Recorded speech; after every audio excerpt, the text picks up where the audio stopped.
जीवम जणवर वस हेर जेरड़े दिठम देविंद विंद बंदम वंदे तम सर्वदा सिरसा। द्रव्य संग्रह जी ग्रंथ गाथा नंबर 13 का हम लोग स्वाध्याय कर रहे हैं गुरुदेव श्री के प्रवचन के माध्यम से। अब तक हमने 7वें गुण स्थान तक का स्वरूप देखा।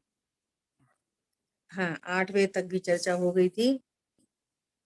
अपने को 9वां गुण स्थान अन्य वृत्तिकरण गुण स्थान की अपने को चर्चा करनी है।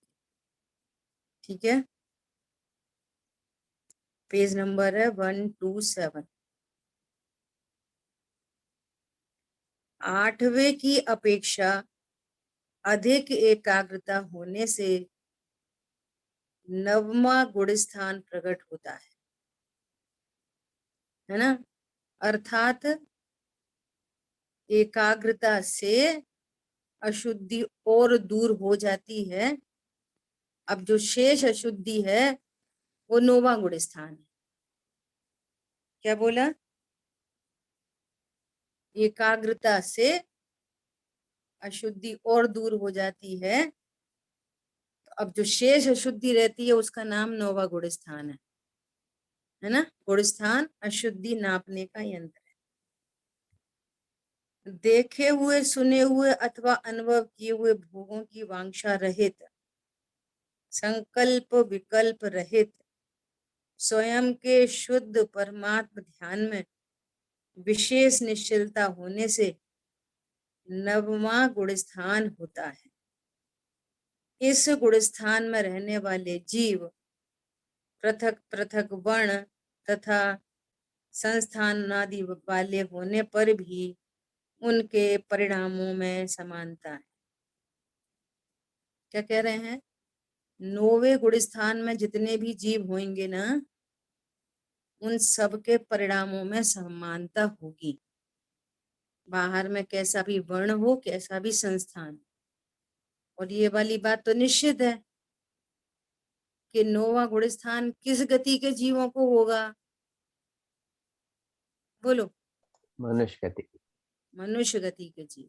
अब मनुष्य गति कोई जीव है, छोटा है, बड़ा है ना, कैसा रंग कैसा है, गोरा है, काला है, पीला है, इससे कोई मतलब नहीं।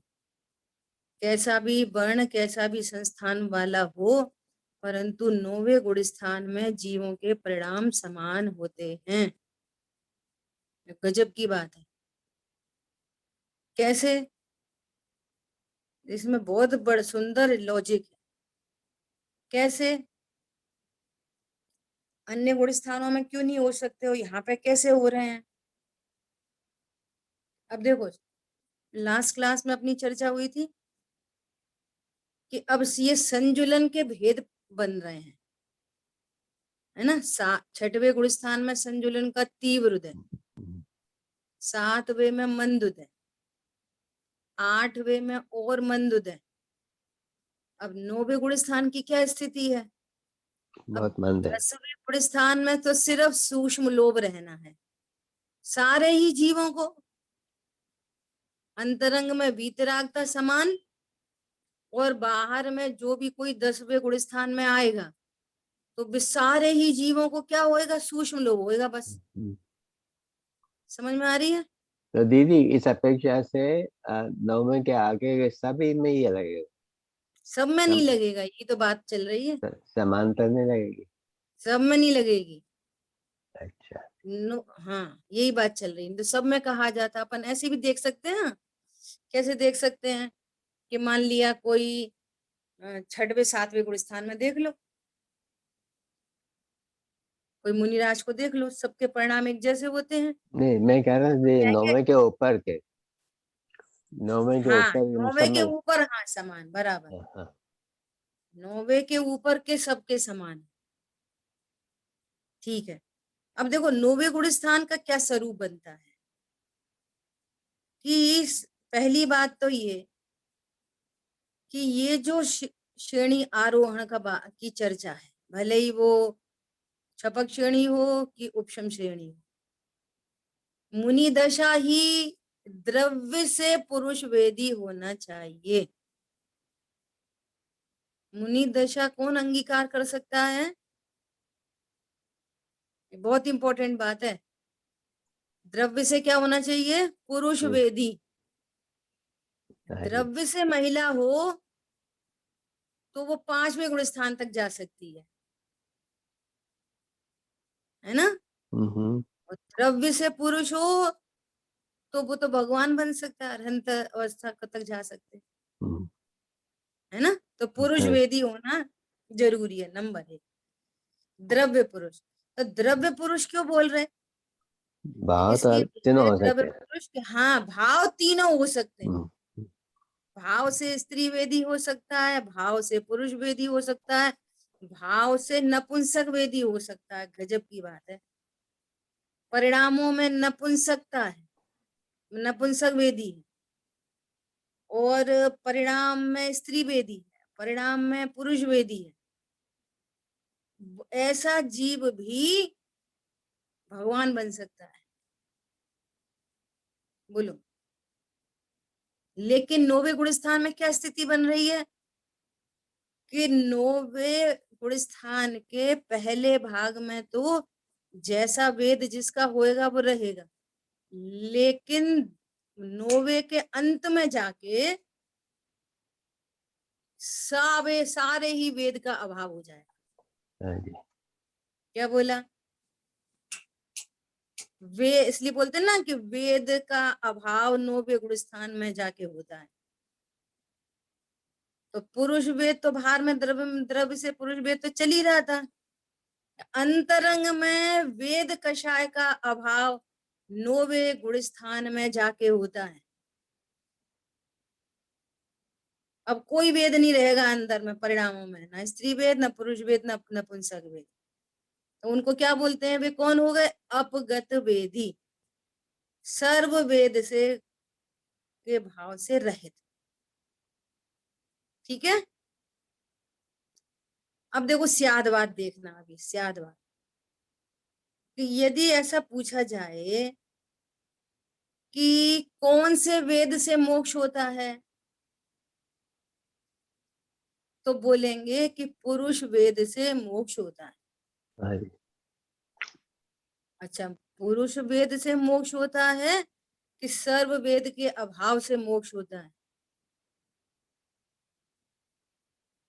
समझ आई बात? हाँ जी। स्थूल दृष्टि से देखेंगे तो कहेंगे द्रव्य पुरुष की बात है वो। हम्म। मोक्ष किसको होता है? कि द्रव्य से पुरुष वेद हो। हम्म। तो द्रव्य पुरुष से क्या फर्क पड़ता है? वो तो पुद्गल का स्वरूप है, वो तो पुद्गल का स्कंद है।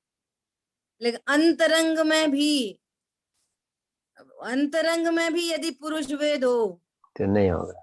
तो मोक्ष नहीं होता। सर्व वेद का अभाव होने पर हम्म। 10वां गुण स्थान आता है, सूक्ष्म लोभ रह जाता है, और हम्म। उस सूक्ष्म लोभ का भी अभाव होकर पूर्ण वीतरागी होते हैं। पॉइंट समझ में आया? बहुत सुंदर। द्रव्य वेद से बात करेंगे तो पुरुष वेद की बात करेंगे, लेकिन भाव वेद से बात करेंगे तो सर्व वेद का अभाव होने पर 10वां गुण स्थान आता है। इसलिए कह रहे हैं 9वें गुण स्थान में जाके सब जीवों के सारे वेद का अभाव हो जाता है, चाहे वो स्त्री वेदी हो, पुरुष वेदी हो कि नपुंसक वेदी हो। और बाहर में जिस द्रव्य वेद की बात है वो तो पुद्गल का परिणमन है। अब ये जो वेद है, भाव वेद है, वो जीव की पर्याय है, वो जीव का विकार है। सो उस जीव का विकार भी मिट के फिर 10वां गुण स्थान होता है। ठीक है, क्लियर हुई बात सभी को? बहुत सुंदर। ऐसा। अभी देखो सूक्ष्म सांप्राय गुण स्थान, यहाँ सूक्ष्म लोभ होता है, वह भी अबुद्धि पूर्वक होता है। अब ये बुद्धि पूर्वक अबुद्धि पूर्वक की चर्चा हालांकि अपने यहाँ बहुत बार हो चुकी है। कोई बताएगा बुद्धि पूर्वक किसे कहना, अबुद्धि पूर्वक किसे कहना? खूब चर्चा होती है, बुद्धि पूर्वक राग, बुद्धि पूर्वक राग। बोलो। बुद्धि पूर्वक राग किसे कहना, अबुद्धि पूर्वक राग किसे कहना? जो ख्याल में आ जाता है वो बुद्धि पूर्वक, और ख्याल में नहीं आता है वो अबुद्धि पूर्वक। बहुत बढ़िया, परिभाषा। बहुत बढ़िया। बुद्धि पूर्वक राग का अर्थ ये नहीं, मैंने ये भी सुना है किसी को कहते हुए कि जो हम कर सकें, रोक सकें, वो बुद्धि पूर्वक, और जो वो हमारी बिना इच्छा के होता है ना, वो अबुद्धि पूर्वक। ऐसा बुद्धि पूर्वक अबुद्धि पूर्वक का अर्थ नहीं है कि जो हमारी इच्छा, कोई भी राग हमारी इच्छा से नहीं होता, कोई सा भी राग। बहुत बार ऐसा होता है कि बोलने का मन नहीं कर रहा, मन नहीं कर रहा, और फिर बोल ही पड़े, तो लगता है हमारी इच्छा तो थी नहीं बोलने की, फिर भी बोलने का भाव आ गया। तो कभी ऐसा दिखाई देता है, परंतु जब भी जो भी भाव उत्पन्न होता है वो सब ही बिना इच्छा के होने योग्य होते हैं। उनके रोके मिटाए हिलाए नहीं जाते, उनसे भेद विज्ञान किया जाता है, और भेद विज्ञान करने पर कर्म की रेखा बदलती है, और कर्म की रेखा बदलती है तो हीन होके भाव उत्पन्न होता है, तो विधि उधर से बनती है। समझ में आ रही है बात? ये बुद्धि पूर्वक राग जो हमारे ज्ञान का विषय बन जाता है वो बुद्धि पूर्वक राग है, और जो हमारे ज्ञान का विषय नहीं बनता वो अबुद्धि पूर्वक राग। ये बुद्धि पूर्वक अबुद्धि पूर्वक का अर्थ है। सातवां तथा उसके आगे के गुण स्थान में बुद्धि पूर्वक राग नहीं होता, अर्थात वो जीव स्वभाव के सन्मुख होता रहता है। ये 7वें गुण स्थान के आगे 7वां 8वां 9वां 10वां 11वां 12वां 13वां 14वां, ये ऊपर के जितने गुण स्थान है सब निर्विकल्प अनुभूति के गुण स्थान। 12वें गुण स्थान तक ज्ञान की छायोपशमिक दशा है, और छायोपशमिक दशा का स्वरूप ऐसा है कि एक समय में एक ही ज्ञेय को जानता है, और जिस समय परिणति स्वभाव सन्मुख होती है उस समय पर को नहीं जान नहीं सकते, परंतु जितना शेष राग है उतनी राग की परिणति बनती है। क्या बोला? नहीं तो पूर्ण हर निर्विकल्प अनुभूति पूर्ण वीतराग तक का गुण स्थान बन जाए। चौथे गुण स्थान में निर्विकल्प अनुभूति एक कषाय का अभाव, 5वें गुण स्थान में निर्विकल्प अनुभूति 2 कषाय का अभाव और 2 कषाय का सद्भाव। वो निर्विकल्प अनुभूति के काल में भी उनका उसका सद्भाव है, परंतु वो उसको ख्याल में नहीं आता, इसलिए उसको अबुद्धि पूर्वक राग कहते हैं कि हमारी बुद्धि गोचर नहीं। 7वें गुण स्थान में निर्विकल्प अनुभूति का काल एक कषाय चौकड़ी का सद्भाव, 8वें गुण स्थान में वो हीन होती चली जा रही है, 9वें गुण स्थान में सर्व वेद का अभाव हो गया, सूक्ष्म लोभ बचा है, और 10वें गुण स्थान में वो सूक्ष्म लोभ जो बचा है वो भी अभाव होने जा रहा है। हमारी बात ख्याल में? तो वो कह रहे हैं कि वो सूक्ष्म लोभ उनके ज्ञान का विषय नहीं बनता, इसलिए उसको क्या बोल रहे हैं? अबुद्धि पूर्वक होता है। 7वां, अच्छा अब केवली परमात्मा क्या क्या स्वरूप है? कि केवली परमात्मा का स्वरूप ऐसा है कि वो एक ही काल में स्वपर प्रकाशक है। एक ही काल में स्व को भी जान लेते, पर को भी जान लेते केवली परमात्मा, परंतु अब उनकी परिणति में तो कोई राग शेष रहा नहीं। पूर्ण वीतरागता होने के बाद केवल ज्ञान प्रकट हुआ। उषा बहन आपका, हाँ क्या बोला? पूर्ण वीतरागता होने पर केवल ज्ञान प्रकट होता है, और केवल ज्ञान पर केवल ज्ञान की ऐसी ऐसा स्वरूप है कि इधर लोकालोक झलकता है, इधर अपने अपने को भी जानते हैं। स्वपर प्रकाशक एक काल में एक ही साथ चल रहा है केवली परमात्मा। लेकिन छद्मस्त अवस्था में ज्ञान की छायोपशमिक दशा में स्व को जानना होगा तो पर का नहीं होगा, पर को जानना होगा तो स्व का नहीं होगा। कैसे नहीं होगा? उपयोगात्मक। लेकिन लब्धि रूप से अनुमान ज्ञान से पर प्रकाशन के काल में भी ज्ञान स्व को जानता है। क्या बोला? ये बहुत इंपॉर्टेंट बात है।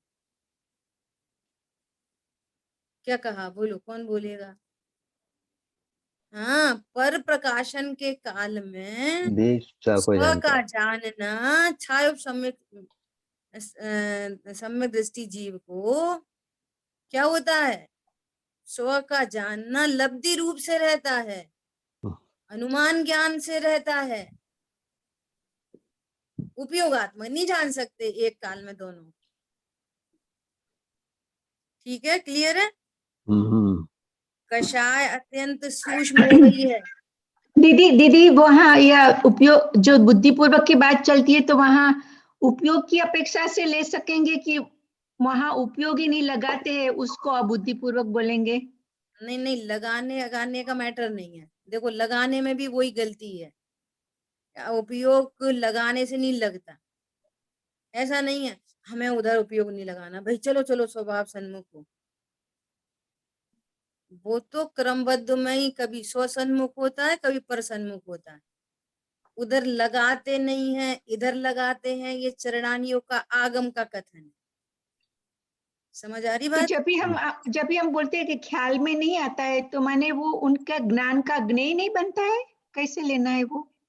हाँ ऐसे ही ले लो। ज्ञान का ज्ञेय उपयोगात्मक नहीं बनता। हाँ, ऐसे ऐसे लेना है, क्योंकि ज्ञेय तो बनेंगे ही, पर प्रकाशक हाँ, से भी बनेगा ही। उपयोगात्मक उस हाँ। समय अभी बात चली रही है ना कि छायोपशमिक ज्ञान का स्वरूप ऐसा ही है कि एक समय में एक ही ज्ञान को जान सकता है।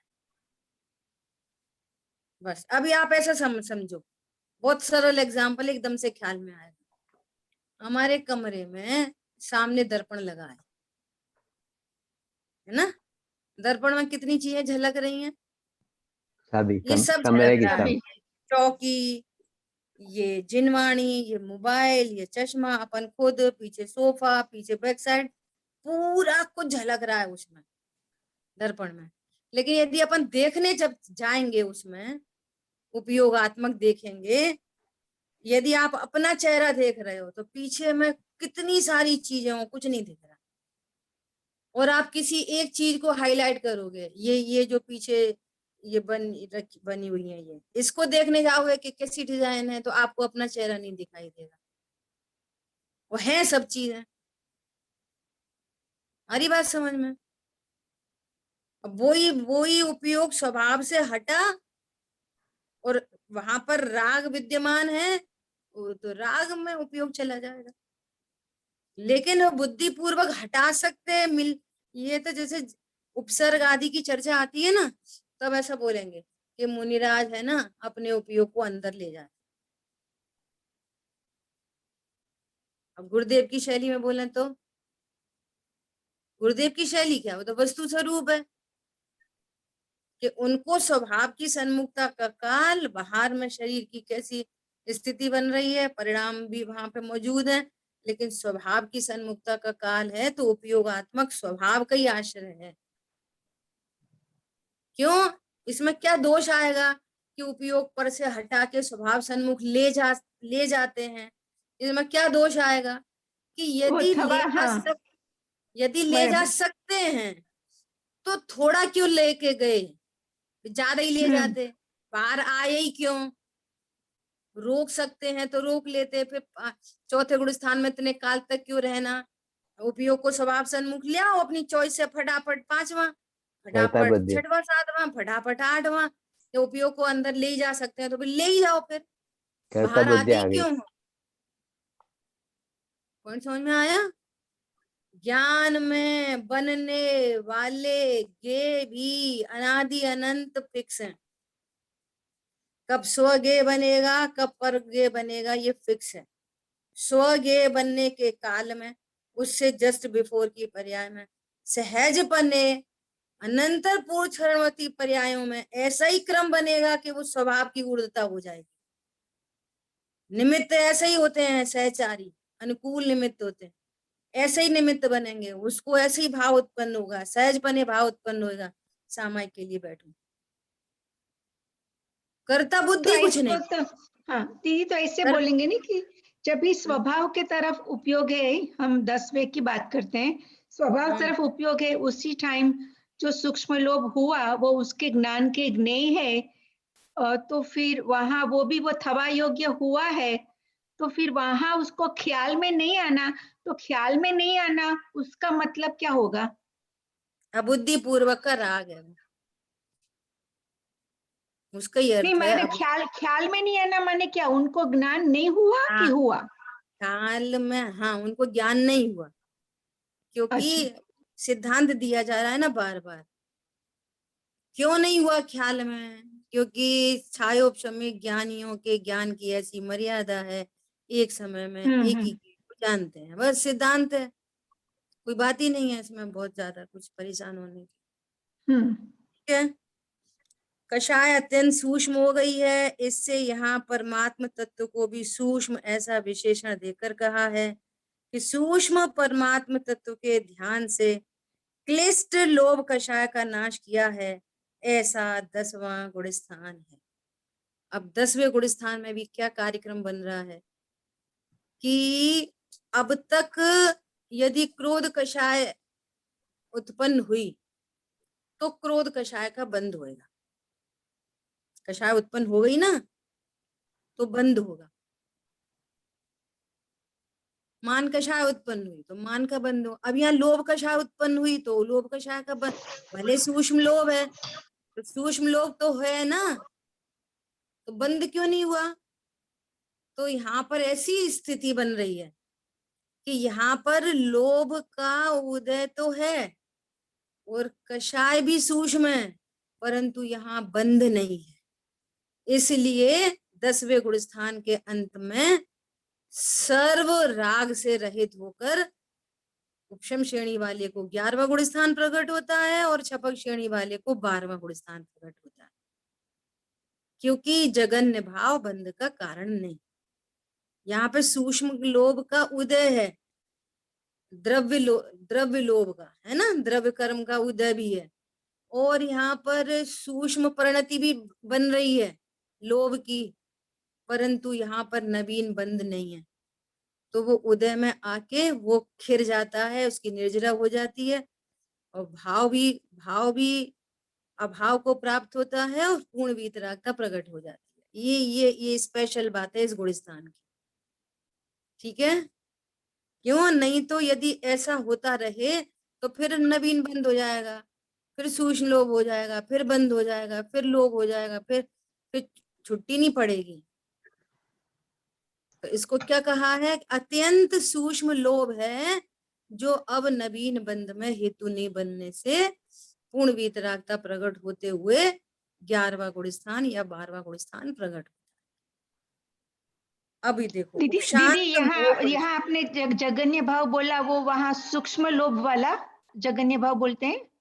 कषा, हाँ, चारित्र की हाँ, परिणति में ठीक है। हाँ, ठीक है। उपशांत मोह गुण स्थान 11वां गुण स्थान, ज्ञान के आत्मा के ज्ञान के बल से उपशम पर्याय दशा उत्पन्न होती। वीतराग अवस्था होने के पूर्व किसी जीव को उपशम श्रेणी होती है और वह जीव नीचे वापस गिरता है। अब गुरुदेव श्री कहेंगे उसका कारण कर्म नहीं। दो द्रव्यों के बीच में अत्यंत भाव को जो स्वीकार करता है, समझो वो उसको पात्रता आती है सम्यक दर्शन की। अभी तुमने दो द्रव्यों के बीच में भिन्नता नहीं जानी तो दो तत्वों की भिन्नता कैसे समझोगे? क्या बोला? कर्म का उदय यदि राग कराए तो दो द्रव्यों की भिन्नता कहाँ स्वीकार होगी? निमित्त नैमित्तिक संबंध है। तो जहां पर भी ऐसी शंका आए ना तो गुरुदेव श्री तुरंत उपादान की मुख्यता से बात करते हैं, क्योंकि पहले उसका भी एक कारण है। गोमट सार आदि ग्रंथ पढ़े जाते थे, बहुत प्रथमानियोग पढ़े जाते थे, गोमट सार ग्रंथ ऐसे कर्णानियों के ग्रंथ पढ़े जाते थे। अध्यात्म के ग्रंथ तो कोई कोई पढ़ता था, तो पढ़ पढ़ के ये पक्का हो जाता था कि कर्म विकार कराता, कर्म विकार कराता। भैया 11वें गुण स्थान से जीव क्यों गिर जाता है? कि तीव्र कर्म का उदय आता है सो गिर जाता है। यहाँ पर क्या कह रहे हैं, जीव अपने कर्म नियत परिणामों से स्वतः परिणमन की सामर्थ्य होने से स्वयं ही परिणमते हुए जीव बना रहता है। ये बहुत इंपॉर्टेंट बात है। निमित्त नैमित्तिक संबंध की स्वीकृति है। निमित्त नैमित्तिक संबंध घटित होते हैं जब जीव की उपादान योग्यता में दो कषाय के अभाव की कंडीशन बनती है उपादान से, तो बाहर में दो कषाय चौकड़ी के अभाव रूप और दो कषाय के सद्भाव रूप द्रव्य कर्म का उदय निमित्त बना रहता है। लेकिन वो कर्म गिरा देगा, कर्म उठा देगा। समझसार जी में भी गाथाएं आई हैं आगे, कर्म हंसाता है, कर्म रुलाता है। जो ऐसा जानते हैं वे मोह नदी के कभी पार नहीं उतर सकते। क्या बोला? तो हमें तो कहा जाता है ऐसा कि औदिक भाव है, कर्म के उदय से हुए हैं। उसका पर्पस क्या है? तुम्हें द्रव्य स्वभाव दिखाने के लिए निमित्त की सापेक्षता में बात की है, ये नहीं कहा है कि कर्म करा देता। समझ में आया? बहुत सुंदर दीदी। ऐसा क्या बोल रहे हैं, उसका कारण कर्म नहीं किंतु स्वयं की पामरता है। स्वयं की पामरता है। पुरुषार्थ की हीनता बोल दो, पामरता बोल दो, असावधानी बोल दो, ऐसे स्वयं की ओर से उस पर्याय की योग्यता बोलो। ठीक है, कर्म के कारण से गिरता है, ये निमित्त का कथन है। जो उपशांत दशा करता है वह 11वें गुण स्थान वाला जीव है, ऐसा ज्ञान करना। लेकिन वह पर्याय है इसलिए आदरणीय नहीं है, शुद्ध आत्मा ही आदरणीय। अब देखो दूसरा एंगल देखते हैं अपन कि वो जीव तो अब स्वभाव की सन्मुखता उसको विशेषता होती जा रही है और वो 8वां 9वां 10वां उसको तो स्वभाव का आनंद चल रहा है। उसे तो पता ही नहीं कि कर्म का उपशम हो रहा है कि क्षय हो रहा है, कि हम उपशम श्रेणी क्यों चढ़ गए, अरे अपन तो छपक श्रेणी चढ़े हैं। उसके ज्ञान का ही विषय नहीं है कर्म। एक बार देख तो लें ये उपशम हो रहा चल रहा है कि क्षय चल रहा है। बोलो ऐसा कुछ कर सकता है जी? नहीं कर सकता। बोलो। अब अच्छा, दूसरा कारण 11वें गुण स्थान से गिरने का क्या है? आयुष है। आयुष है भी एक 11वें गुण स्थान से गिरने का एक कारण है। अब देखो इसमें भी कितना बड़ा मैसेज है, कितना बड़ा मैसेज है, बहुत जबरदस्त मैसेज है इसमें भी। बोलो एक समय तो आयु का ये गुणस्थानी शॉर्ट अंतर्मूर्त, और वो भी छोटे वाले अंतर्मूर्त हैं, ये गुणस्थानी अंतर्मूर्त के हैं। और टोटल अंतर्मूर्त भी अगर लगा लो 48 मिनट से एक समय कम का, और उससे बिफोर में बोलो आयु कर्म क्षय होने वाला है और जीव की स्वानुभव की दशा है। नहीं पता चल रहा जड़ चेतन की सब परिणति अपने अपने में होती है। बोलो आयु कर्म का कार्य आयु कर्म में हो रहा है, देह छूटने का कार्यक्रम देह में हो रहा है, और ज्ञान में स्वभाव की सन्मुखता है, निर्विकल अनुभूति चल रही है और 11वां गुण स्थान हो रहा है। कोई ऐसा तो है नहीं 2-4 घंटे 2-4 दिन का है। सो भैया तबीयत खराब थी, फिर वो अब सोचा कि चलो उपशम श्रेणी चढ़ लें, तो हम तो कल से ही चढ़े हुए थे, परसों से उपशम श्रेणी चढ़े हुए थे और आज मर गए। क्यों? बोलो। सूक्ष्म काल है। इतने सूक्ष्म काल और आयु क्षय का समय, कितनी गजब की बात है। कैसे आती है सर्वज्ञ भगवान की महिमा, ऐसे आती है। कितने ऐसी ऐसी इतनी सूक्ष्म बात भी हमारे ज्ञान में बताई, हमारे ज्ञान करने के लिए ऐसी ऐसी स्थिति बनती है। और ऐसा 11वें गुण स्थान से गिरने वाला जीव नियम से सर्वार सिद्धि जाता है, वो नीचे वो स्वर्गों में नहीं जाता, सर्वार सिद्धि में जाते हैं।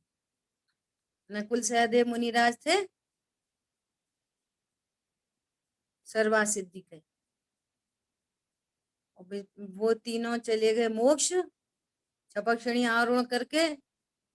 इन्होंने भी उपशम श्रेणी चढ़ी थी और आयु 6 हो गई, सर्वा सिद्धि चले गई।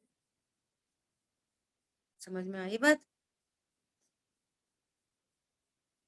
देखो, और उस समय भी क्या होता है, ये जीव गिरता है ना, जैसे ही आयु 6 हुआ, मनुष्य आयु का 6, देव आयु का उत्पाद, 11वें गुण स्थान का 6, चौथे गुण स्थान का उत्पाद, ये सब काम एक साथ हो जाते हैं। विग्रह गति के अंदर भी चौथा गुण स्थान बना रहता है और वहां पर्याप्ति पूर्ण होते से ही बस चौथे गुण स्थान में ही देव गति में जाके उत्पन्न होता है। ऐसी बात है। अब तो दीदी इधर अगर उनका एक क्षण पहले आयु पूरा नहीं हुआ 11 वाले का, तो फिर तो भी उसको तो गिरना ही होना होगा ना?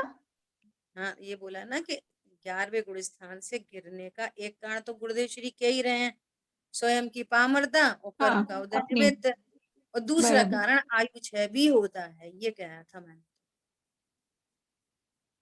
ठीक है, और जो गिरता पर भी है ना, ऐसे दीदी ऐसे हो सकता है कि वो एक क्षण बाकी रह गई, उस टाइम अगर जीव के परिणाम बदल भी जाए तो 11 में 9 भी गिरे। नहीं गिरता ही है, 11वां गुण स्थान तो गिरने का ही है, वो तो गिरेगा ही। गिरते से कहाँ तक रुकेगा, वहां तक रुक जाएगा 7वें तक, छठवे में आ जाए, फिर वापस छपक श्रेणी आरोहण कर ले, तुरंत के तुरंत कर ले, उसी अगले ही बराबर। अंतर मुहूर्त में, ऐसा भी हो हाँ, सकता है। लेकिन हो सकता 11वें है। गुण स्थान से तो गिरेगा ही गिरेगा नियम से, अच्छा, ये ऐसा नियम है 11वें गुण स्थान के गिरने का, और वो गिरा। तो दैट मीन उसका मतलब ये हुआ ना दीदी 11 गुण स्थान इज इक्वल टू वो जीव के स्वयं की पामरता। हाँ बिल्कुल, हाँ दीदी। पामरता। अब सुनना, अब हाँ समस्या क्या है कि स्वरूप तो अनेकांतमयी है, एक बार उपादान से बताएंगे, पामरता से बताएंगे, तो पामरता का अर्थ ऐसा ही नहीं निकाल लेना, ये तो बहुत ही लापरवाही से, इसने बहुत लापरवाही रखी करी और ये गिर गया, तो कर्ता बुद्धि की कहीं स्थान नहीं, गिरने बराबर। में कर्ता बुद्धि का स्थान है ना चढ़ने में कर्ता बुद्धि का स्थान है, और इसलिए सबसे सबसे सटीक आंसर है योग्यता, योग्य, पर्यायगत योग्य। पर्याय सबसे सटीक बात। अब ये योग्यता कहाँ से आई, क्यों से आई, द्रव्य से आई के निमित्त से आई, ये कहीं से नहीं आई, वो पर्याय अपने समय का सत है, अपने समय का स्वामी है, इंद्र नरेंद्र धर्मेंद्र अदल बदल नहीं सकते, बस काम खत्म। ठीक है ऐसे। दीदी। हाँ जी, तो आपने बताया नियम से मतलब उसका आयु क्षय होते तो सर्वा सिद्धि में जाते, वो एक ही समय में रहा है। वैसे तो 11वां वाला गिर के पहले में भी आ जाता है ना? पहले में भी आ सकता है, मगर तो बात उसी चल रही है। का। हाँ 5वें में वो वाला केस तो आयु 6 वाला था बस, हाँ वही। 11वें गुण स्थान में 8वें गुण स्थान में चढ़ते टाइम हो गया मरण, 9वें में मरण हो गया, 10वें में हो गया, या पूरा 11वें में पहुंचने के बाद गिरने में 10वें में हो गया, गिरने में 9वें में हो गया, गिरने में 8वें में हो गया, ऐसा।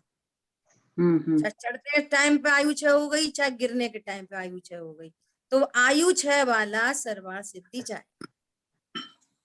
और 8वें गुण स्थान के भी प्रथम भाग में मरण नहीं होता कभी भी, ये भी एक कंडीशन है। उपशम श्रेणी का आरोहण स्टार्ट हुआ तो 8वें के प्रथम भाग में नहीं मरण होएगा, ये भी एक बात है।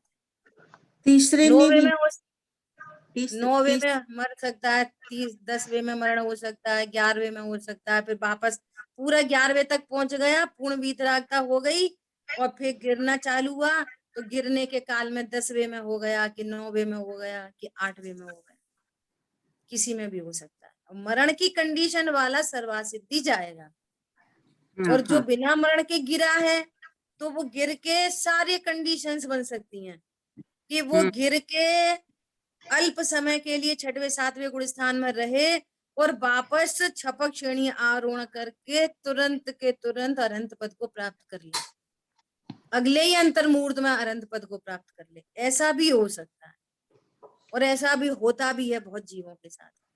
और गिर के 5वें में ठहर जाए, ठहरा रहे 5वें में, अगले दिन, दूसरे दिन, 1 महीना बाद, 2 महीने बाद, 2 साल बाद, 2 भव के बाद, जब जैसे कंडीशन बने, फिर छपक श्रेणी आरोहण चढ़ जाए, चौथे में गिर जाए, पहले में चला जाए, चाहे पहले में चला जाए तो पड़ा ही रहेगा, पहले में पड़ा भी रह सकता है, वो तुरंत फिर वापस पहले से डायरेक्ट 7वें में जाके फिर काम कर ले, कुछ भी कंडीशन बन सकती है ना।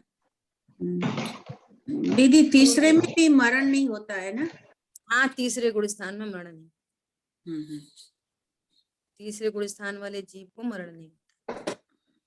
ठीक है, चलो 11वें में पुरुषार्थ मंद है, 12वें में तीव्र है। ठीक है, क्यों अब और अशुद्धि मिट गई। ठीक है, तो अभी क्या कह रहे हैं, यहाँ पर उपशम हुआ था, यहाँ पे 6 हो गया है। आत्मा के श्रद्धा ज्ञान पूर्वक स्वरूप में स्थिरता हुई शुद्धता के अंश बढ़ते जाते हैं, उसको श्रेणी कहते हैं। वह 8वें गुण स्थान से प्रारंभ होती है और उपशम श्रेणी की अपेक्षा छपक श्रेणी में उग्र पुरुषार्थ है।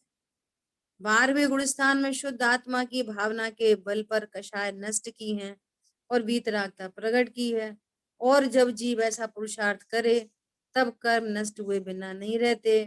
यह भूमिका भी अशुद्धने का विषय है, वह पर्याय है, जानने जैसी है लेकिन आदरणीय नहीं है। देखो गुरुदेव श्री बार बार वो जो आत्म प्रतीति है, जो श्रद्धा का विषय है, त्रिकाली ध्रुव भगवान आत्मा को मुख्य करते हैं। पर्याय की बात करते करते फिर स्वभाव की बात करते हैं। भैया पर्याय का ज्ञान होना भी सम्यक ज्ञान है। और कब सम्यक ज्ञान कहलाता है, जब कि श्रद्धा में परम प्रगाढ़ प्रतीति होती है कि मैं आत्मा, श्रद्धा की प्रतीति बरकरार चलती रहती है और ज्ञान के विषय बदलते रहते हैं और ज्ञान नयों से प्रवर्तमान होता है। पर को पर रूप जानता है, स्व को स्वरूप जानता है, तो सम्यक ज्ञान भी सम्यक ज्ञान बने बना रहता है। आज दोपहर की तत्वा सूत्र जी की चर्चा में बहुत बहुत बढ़िया चर्चा आई। क्या चर्चा आई कि श्रद्धा के सम्यक दर्शन के भेद प्रभेद की चर्चा शुरू कर रहे थे। औपशमिक सम्यक दर्शन, छायोपशमिक सम्यक दर्शन, छायिक सम्यक दर्शन। उससे पूर्व क्या बात आई कि ये वाली बात आई बहुत गजब की कि सम्यक दर्शन तो सबका समान होता है। स्टार्टिंग कहां से की, ज्ञान की हीनादिकता आदि, बहुत इंपॉर्टेंट बात है, सब लोग ध्यान से सुनना। ज्ञान की, ज्ञान आदि, ज्ञान की नहीं अकेले, ज्ञान आदि की हीनाधिकता होने पर भी सम्यक दर्शन समान होता है। किनको?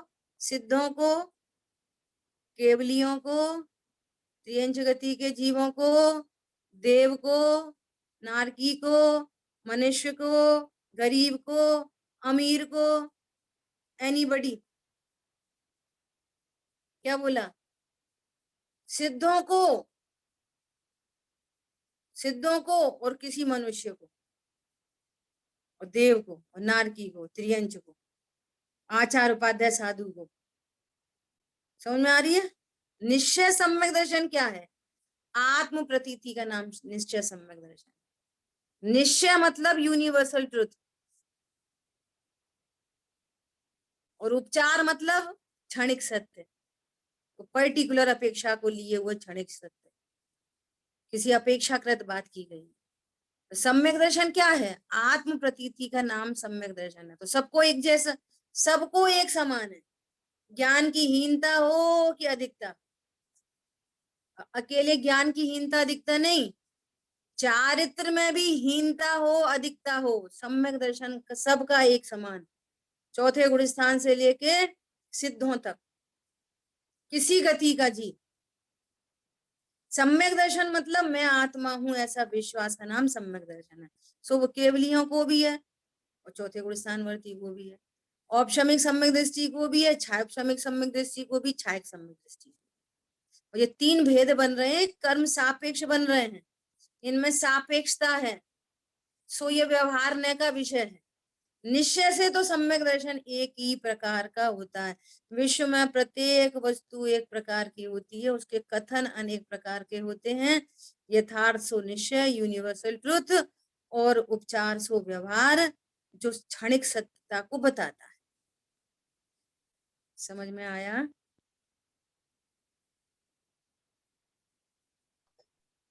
अरे बोलो। बहुत सुंदर जी। हम इतना बोलते हैं और आप और, हमें और बोलना सम्यक पड़ता है सम्यक तब दर्शन भी एक ही प्रकार का है, पूर्ण या एक प्रकार। बिल्कुल नहीं, अधूरा नहीं रहता, बोलो। थोड़ा है थोड़ा नहीं है, ऐसा नहीं, या है एक या ही नहीं। प्रकार का सम्यक दर्शन सब जीवों को। हम्म, दो कषाय चौकड़ी का अभाव हुआ हो कि एक का हुआ हो कि तीन का हुआ हो कि सारी कषाय का अभाव हो गया हो, सम्यक दर्शन एक प्रकार का है। हम्म, उसका लक्षण क्या है कि तत्वार श्रद्धानम सम्यक दर्शन है। हाँ जी। जिन जीवों को सम्यक दर्शन है वो तत्वार श्रद्धानी है। विधि से बात करो कि जिनको सम्यक दर्शन प्रकट करना है उन्हें तत्वार श्रद्धान करना चाहिए। और तत्वार श्रद्धान भेद विज्ञान से होता है, भेद विज्ञान स्वाध्याय से होता है। समझ आ रही है बात? हाँ जी। ऐसी बात।